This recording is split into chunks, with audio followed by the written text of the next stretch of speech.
அரசு பேருந்துகள் பழுது பார்க்கும் பணியானது தீவிரமாக நடைபெற்று வருகிறது.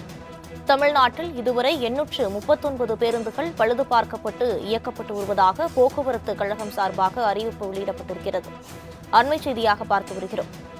இது தொடர்பாக கூடுதல் விவரங்களை வழங்குவதற்காக நமது செய்தியாளர் சந்தோஷ் இணைப்பில் இருக்கிறார். வணக்கம் சந்தோஷ், விவரங்களை பதிவு பண்ணலாம்.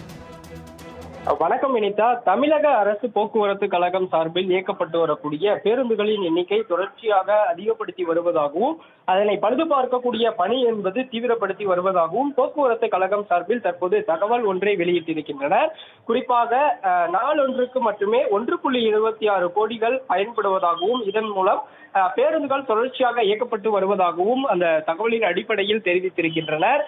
தொடர்ச்சியாக பல்வேறு வகைகளில் அந்த அரசு போக்குவரத்து கழகங்களில் இயக்கக்கூடிய பேருந்துகளில் பல பிரச்சனைகள் ஏற்பட்டு வருவதாக சமூக வலைதள பக்கங்களிலும் அதே போல கடந்த சில நாட்களுக்கு முன்னதாக பேருந்துகளினுடைய படிக்கட்டுகள் கோளாறாக இருப்பதாகவும் பின்பக்க கதவுகளின் அந்த கண்ணாடி என்பது உடைந்திருப்பதாகவும் பல்வேறு குற்றச்சாட்டுகள் எழுந்திருக்கக்கூடிய நிலையில் கடந்த வாரம் அனைத்து போக்குவரத்து பணிமனைகளில் இருக்கக்கூடிய பேருந்துகளை பழுது பார்த்து இயக்க வேண்டும் என்று போக்குவரத்து கழகம் உத்தரவிட்டிருந்தது.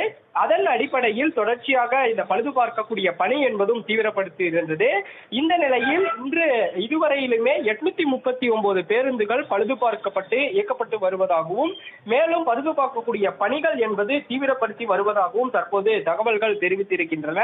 அது மட்டுமல்லாமல் 2022-23 ஆகிய காலகட்டத்தில் 1000 பேருந்துகளும் அதே போல 2023-24 ஆகிய காலகட்டங்களில் 500 பேருந்துகளும் பழுது பார்க்கப்பட்ட நிலையில் இந்த வருடத்திற்கான அந்த பழுது பார்க்கும் பணி என்பது விரைவுபடுத்தப்பட்டிருப்பதாகவும் இதன் மூலம் 839 பேருந்துகள் புதுப்பிக்கப்பட்டு தற்போது இந்த நடைமுறைப்படுத்தப்பட்டும் இயக்கப்பட்டு வருவதாகவும் தகவல்கள் தெரிவித்திருக்கின்றன.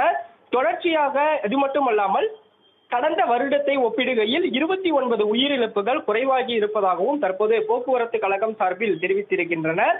தொடர்ச்சியாக இந்த மின்சார பேருந்துகள் இயக்கத்திலும் போக்குவரத்து துறை என்பது கவனம் வரக்கூடிய நிலையில் அதனுடைய எண்ணிக்கை என்பதையும் தற்போது வெளியிடப்பட்டிருக்கிறது. அதாவது புதிதாக 1000 பேருந்துகள் இந்த மின்சார பேருந்துகள் என்பது இயக்கப்படும் என்றும் இதற்கு முன்னதாகவே தெரிவித்திருந்தனர். அந்த வகையில் சென்னையில் மட்டும் 1000 மின்சார பேருந்துகள் இயக்க திட்டமிட்டிருப்பதாகவும் அதில் முதற்கட்டமாக 500 பேருந்துகள் விரைவில் இயக்குவதற்கான நடவடிக்கை என்பது எடுக்கப்பட்டு வருவதாகவும் போக்குவரத்து கழகம் சார்பில் தெரிவித்திருப்பதும் குறிப்பிடத்தக்கது. வினிதா, விரிவான விவரங்களுக்கு நன்றி சந்தோஷ்.